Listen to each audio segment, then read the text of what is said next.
प्रश्न नंबर 11। प्रश्न नंबर 11 ये कहता है एक आपका वेक्टर है, वेक्टर ए बराबर झुका हुआ है तीनों अक्षों पर OX, OY, OZ पर। तो उसके डायरेक्शन कोसाइंस बताओ, उसके दिक् कोजिया बताओ।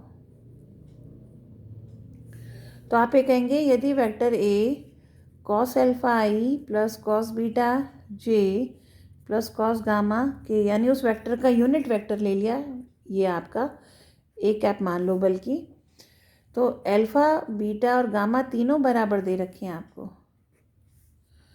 और अगर ऐसा है तो इसका मतलब cos alpha cos beta cos gamma बराबर होगा, और तब इस स्थिति में इसका मापांक 1 होगा, यानी cos square alpha plus cos square beta plus cos square gamma 1 होगा। तीनों बराबर हैं, इसका मतलब ये भी अल्फ़ा ये भी अल्फ़ा, तो ये हो गया 3 कॉस स्क्वायर अल्फ़ा बराबर 1। तो कॉस अल्फ़ा हो गया प्लस माइनस 1/√3। और अगर हम इसको ये कहें कि इक्वली इंक्लाइन, तो ये मान के चलते हैं सारे बराबर एंगल है, तो या तो प्लस के होंगे या माइनस के। तो अगर पॉजिटिव एक्सिस से ले रहे हैं तो ये हो गया 1/√3 अल्फ़ा का मान, मतलब कॉस अल्फ़ा भी 1/√3, कॉस बीटा भी 1/√3, कॉस गामा भी 1/√3। तो यही इसके डायरेक्शन कोसाइंस हो गए। ये था प्रश्न नंबर 11। आते हैं प्रश्न नंबर 12 पर। प्रश्न नंबर 12 ये कहता है कि वेक्टर ए दे रखा है आपको i plus 4j plus 2k। Vector B दिया हुआ है आपको 3i minus 2j plus 7k। और वेक्टर सी दिया हुआ है 2i minus j plus 4k। ये आपको दिया हुआ है।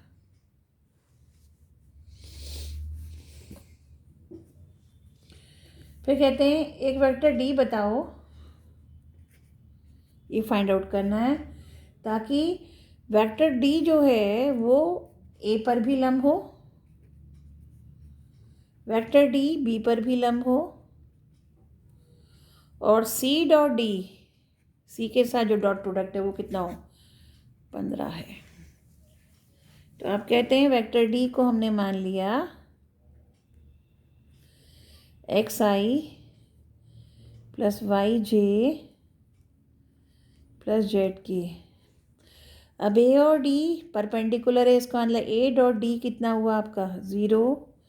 ए और डी का जब डॉट प्रोडक्ट लेंगे तो आई के गुणांक, जे के गुणांक और के गुणांक आपस में गुणा होते हैं और बाकी सब 0 हो जाता है। तो x इंटू 1 यानी x plus 4y plus 2z बराबर 0। ये बना समीकरण 1। फिर डी बी के साथ भी, तो इसका मतलब बी डॉट डी भी कितना हो गया, 0 हो गया। तो इस तरह से इन दोनों का गुणांक जब डॉट प्रोडक्ट करेंगे 3x minus 2y, 3x minus 2y plus 7j बराबर 0। कायदे में मिसलेनियस एक्सरसाइज पहले आप करना चाहिए, अपने आप करने की कोशिश करनी चाहिए विविध प्रश्नावली, और जब नहीं हो या कुछ चेक करने हो अपने आंसर, तो इसलिए मैं यहाँ आपको सॉल्यूशंस भेज रही हूँ। इसे डायरेक्टली यहाँ से ना देखकर पहले खुद ट्राई कीजिए। फिर आइए सी डॉट डी, इन दो यानी सी और डी का डॉट प्रोडक्ट, तो ये होगा 2x minus Y plus 4j Z है, सॉरी ये, और ये आपको 15 दिया हुआ है। तो इन तीनों से आपको एक्स वाई जेड के मान निकालने हैं। तो एक तो आप आव्यूह विधि भी लगा सकते हैं, वरना एलिमिनेशन मेथड लगा सकते हैं, यानी विस्थापन विधि। तो जौन सी भी तरीके से आप करेंगे, इन क्वेश्चंस को करेंगे, मैं तो विस्थापन विधि से कर देती हूँ, आप चाहे तो आव्यूह विधि यूज़ कर सकते हैं। तो पहला था आपका पहला समीकरण x plus 4y plus 2z बराबर 0 और ये है 3x minus 2y plus 7z बराबर 0। तो इसमें से मैं y को एलिमिनेट करती हूँ, तो इसको मैंने 2 से गुणा किया और फिर दोनों को जोड़ दिया, तो हो गया 3 दूनी 6 और 1 7x, 2 दूनी माइनस का 4y प्लस का 4y खत्म, 7 दूनी 14 प्लस 2 16z बराबर 0। ये बन गया समीकरण 3। तो ये समीकरण 1 और 2 से मैंने y को गायब किया। अब आप ऐसे ही 1 या 3 या दूसरे और 3 से आप फिर y को ही गायब करेंगे। तो ये चौथा समीकरण हो गया, सॉरी आपका। हम कहते हैं फिर से सेकंड और थर्ड से, ये फर्स्ट और सेकंड था, अब मैं सेकंड और थर्ड से।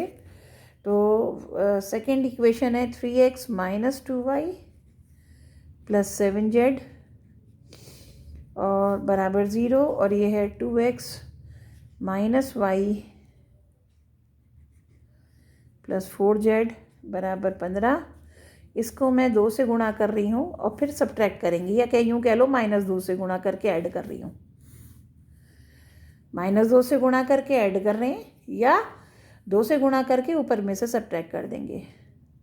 तो ये हो गया 2 दूनी माइनस का 4 प्लस का 3 माइनस का x प्लस का 2y माइनस 2y y खत्म, माइनस 4 दूनी 8 प्लस का 7 यानी माइनस का z बराबर 15 दूनी 30। तो यानी x प्लस z हो गया ये 30। ये समीकरण 5। समीकरण 4, अब मैं समीकरण 4 और 5 से इसको 7 से गुणा कर लेते हैं, पाँचवें को। 7x प्लस 7z बराबर 7 या 21 और 7x प्लस 16z बराबर 0, माइनस का 7z बराबर 210, z बराबर 210 बराबर अपॉन माइनस 9,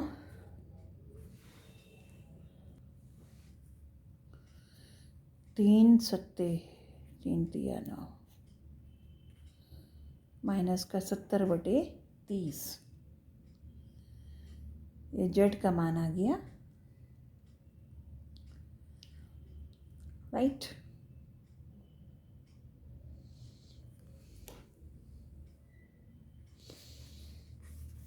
चलिए जेड का मान रखते हैं समीकरण 5 में।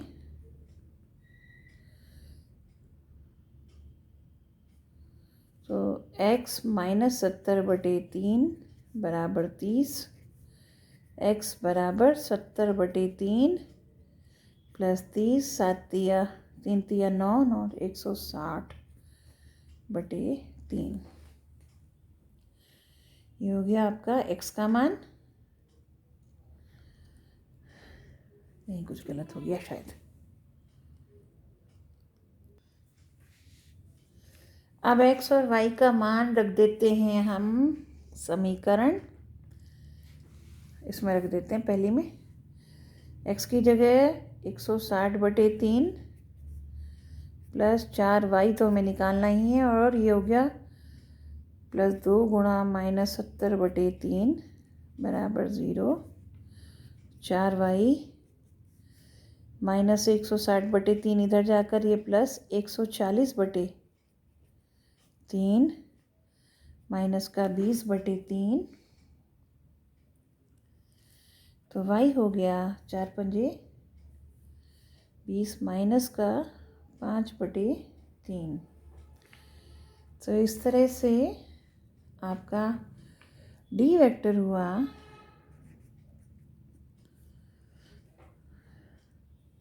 160/3 i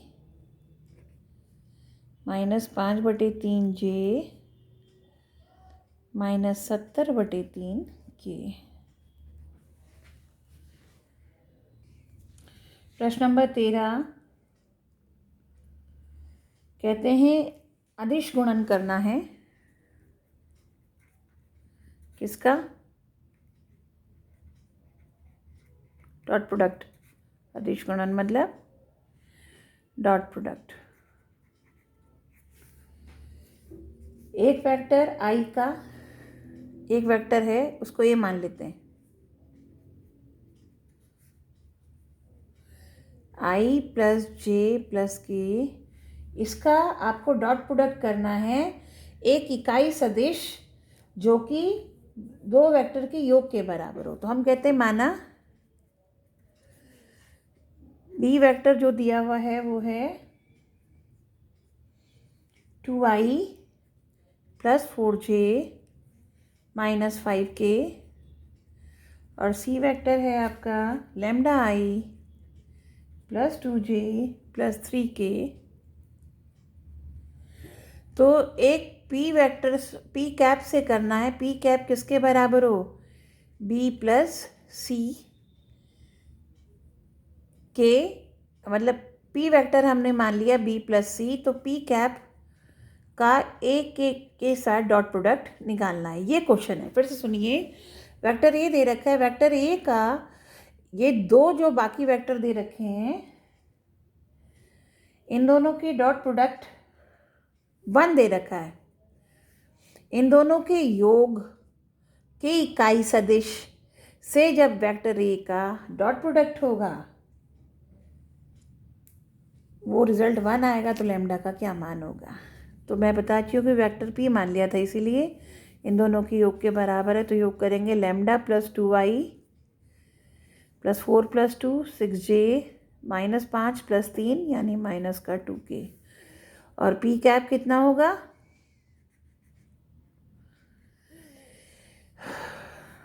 ये होगा आपका lambda plus 2i 6j minus 2k upon lambda plus 2 का वर्ग प्लस 6 का वर्ग, और माइनस अगर वर्ग से फ़र्क नहीं पड़ता तो इसे 4 ही कर लेती हूँ, 2 का वर्ग, तो 36 प्लस 4 40। तो ये आपका आया lambda plus 2i plus 6j minus 2k upon lambda plus 2 का वर्ग प्लस 40। अब पी डॉट ए,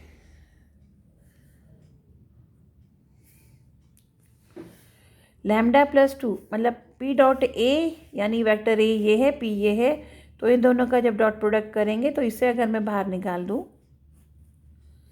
लैम्डा प्लस 2 का वर्ग प्लस 40, और जब इनका आई के गुणांक लैम्डा प्लस 2 इंटू 1, इसका 1 है,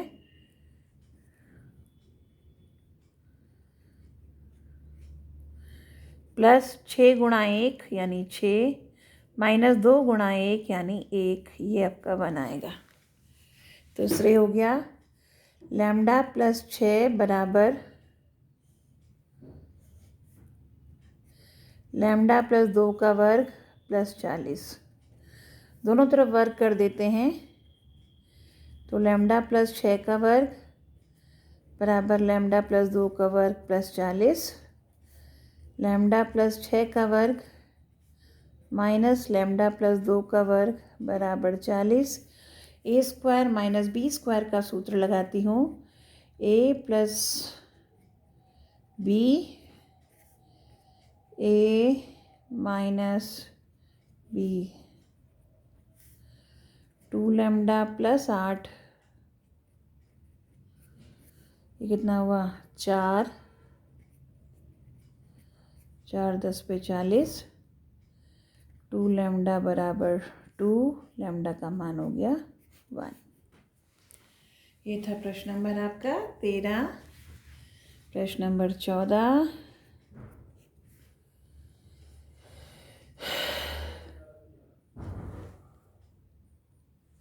प्रश्न नंबर 14 ये कहता है ए बी सी 3 वेक्टर्स हैं जो तीनों एक दूसरे पे लंब हैं और तीनों के मैग्नीट्यूड भी बराबर हैं, यानी vector A vector B vector C के मैग्नीट्यूड्स बराबर हैं, और ए बी सी पे लंब है, तीनों आपस में लंब है, तो इसका मतलब ए डॉट बी 0 होगा, बी डॉट सी भी 0 होगा और ए डॉट सी भी 0 होगा। शो दैट वेक्टर, अब आपको ये तो आपको सब दिया हुआ है, गिवन है, ज्ञात है। जो आपको दर्शाना है यानी टू प्रूव करना है वो है कि vector A plus vector B plus vector C तीनों कोणों पर, तीनों वेक्टर्स पे ए बी सी पर बराबर कोण बनाते हैं। तो अगर बराबर कोण बनाते हैं तो माना ये वेक्टर पी मान लिया, माना मतलब हमें ये दिखाना है A plus B plus C vector A vector B vector C पर समान झुकाव रखते हैं, यानी सेम कोण बनाते हैं।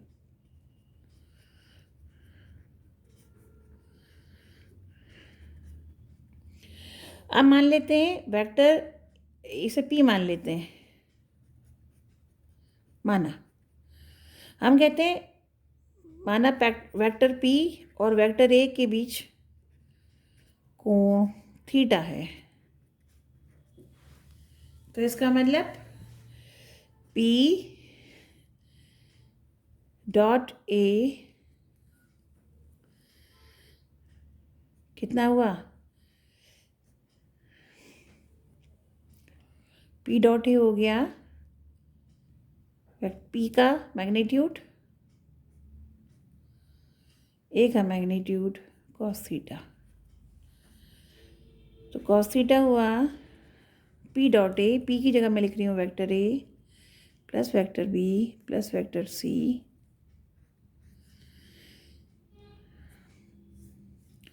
Dot vector A upon A plus B plus C का मैग्नीट्यूड यानी पी का मैग्नीट्यूड लिख रही हूँ और ये ए का मैग्नीट्यूड। तो ए डॉट ए का square, B dot A, C dot A, और ए का मैग्नीट्यूड 1 और पी का मैग्नीट्यूड पी मान लेते हैं। ए का मैग्नीट्यूड 1, ये 0 ये 0 क्योंकि लंब है, तो ये आया 1 अपॉन मॉडुलस पी, या यूँ कह लो 1 upon vector A vector B और वेक्टर सी का मापांक। इसी तरह से जब आप करेंगे बी के साथ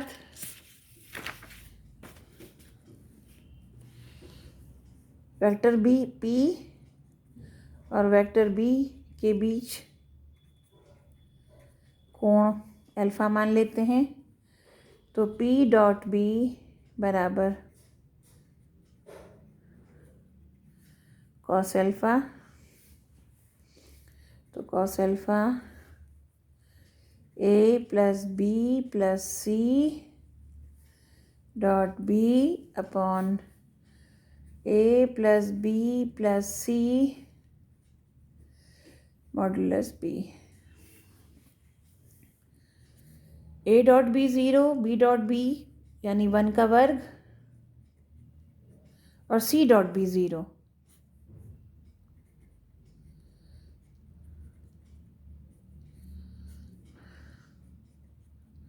इसका मैग्नीट्यूड 1, इसका मैग्नीट्यूड 1, तो ये बचेगा।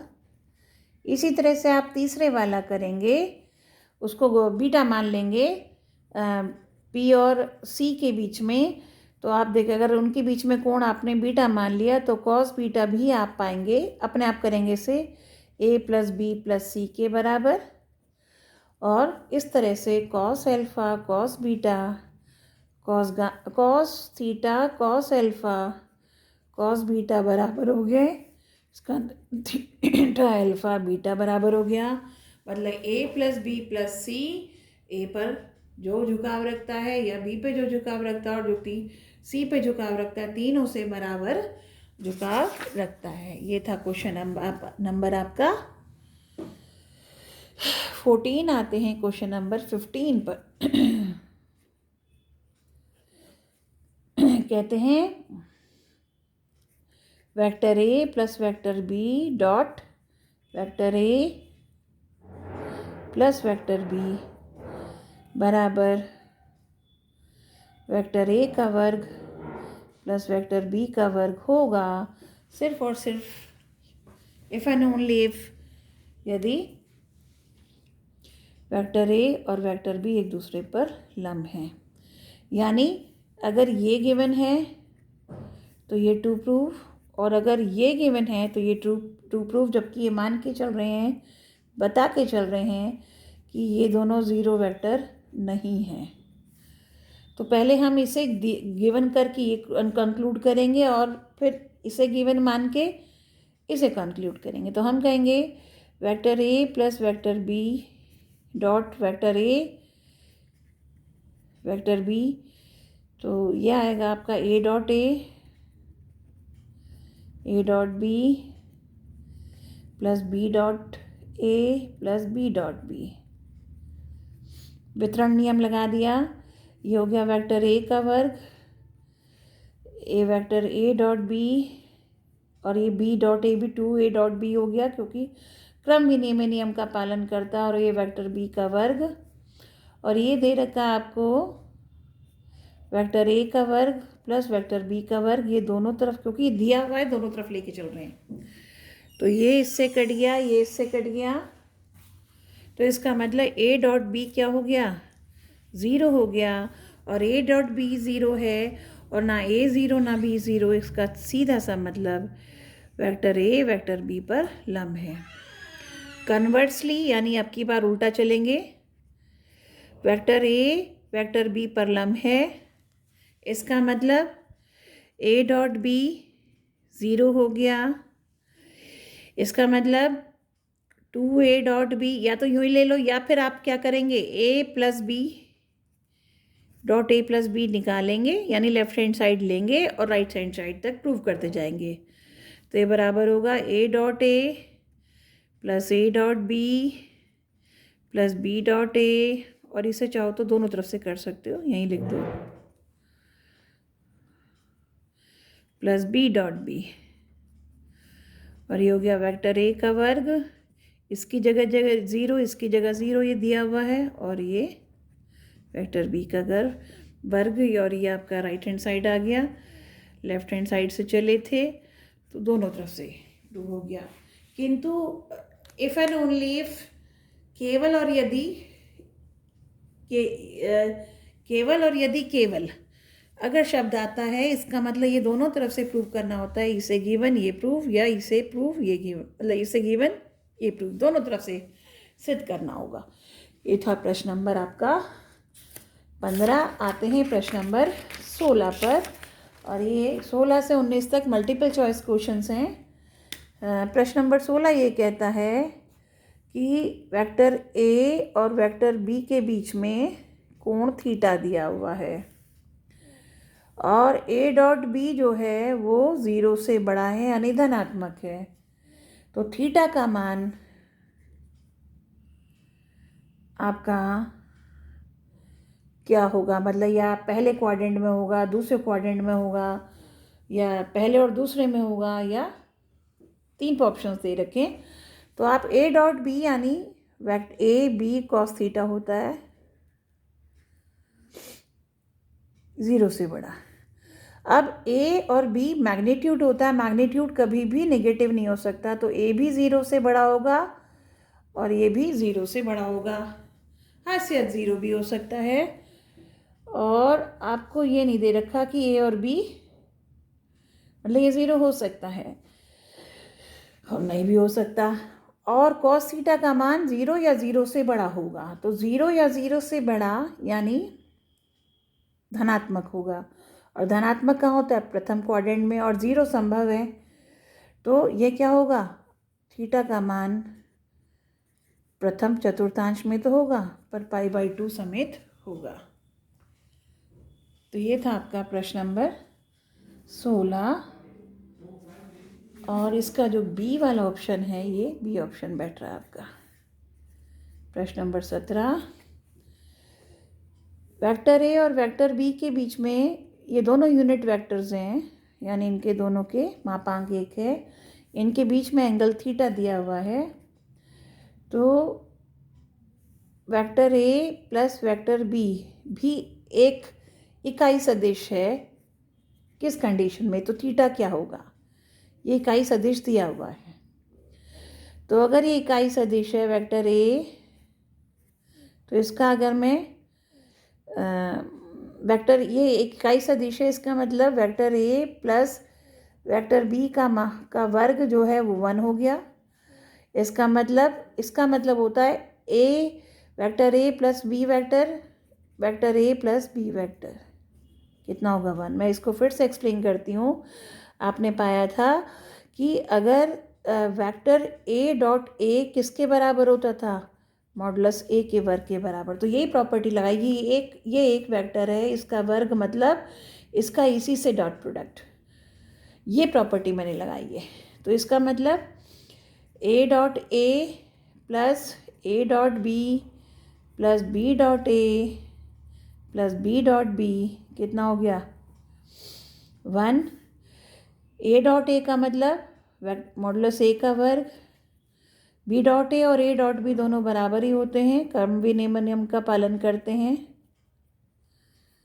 बराबर 1।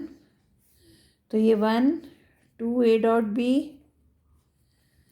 1, तो 2 ए डॉट बी कितना हुआ -1, ए डॉट बी हो गया -1/2, ए और ये हो गया मॉडुलस ए मॉडुलस बी, इनके बीच में कोण थीटा था तो कॉस थीटा बराबर -1/2। ए और बी दोनों का मापांक 1 है, तो कॉस थीटा हो गया -1/2। तो थीटा जो सही ऑप्शन बैठेगा सेकंड क्वाड्रेंट में गया, थीटा इज़ 2π/3, यानी कि जो आपका डी वाला ऑप्शन है प्रश्न नंबर 17 में वो करेक्ट है। एंड प्रश्न नंबर 18 ये वेक्टर ट्रिपल प्रोडक्ट पे है, आई डॉट जे क्रॉस के, जे डॉट आई क्रॉस के dot I cross J. J cross के आपको पता है आई के बराबर होता है, आई क्रॉस के माइनस जे के बराबर होता है, और आई क्रॉस जे के बराबर होता है। मैं पहले बता चुकी, आई का वर्ग माइनस जे का वर्ग के का वर्ग, आई का मॉडुलस यानी मॉडुलस आई का वर्ग माइनस मॉडुलस जेड का वर्ग मॉडुलस के का वर्ग, तीनों यूनिट वेक्टर होते हैं। ये माप आया 1, तो जो सी पार्ट है वो सही है। और इसका प्रश्न नंबर 19 ये कहता है कि दो वेक्टर्स ए और बी के बीच में कोण थीटा दिया हुआ है, वेक्टर ए और बी के बीच में, और आपको दिया है मॉडुलस ए डॉट बी बराबर ए क्रॉस बी का मापांक, यानी ए बी कॉस थीटा बराबर A B sine theta, cos theta बराबर साइन थीटा, मतलब टेन थीटा बराबर 1, थीटा का मान होगा π/4, यानी बी ऑप्शन आपका करेक्ट है। तो ये हुई आपकी विविध प्रश्नावली, और इस तरह से ये चैप्टर पूरा हुआ। कोई भी प्रॉब्लम आती है तो आप यूट्यूब में कमेंट सेक्शन में जाके अपनी प्रॉब्लम्स डालेंगे, मैं उसको दूसरे वीडियो के माध्यम से आपको एक्सप्लेन करने की कोशिश करूँगी। Thank you.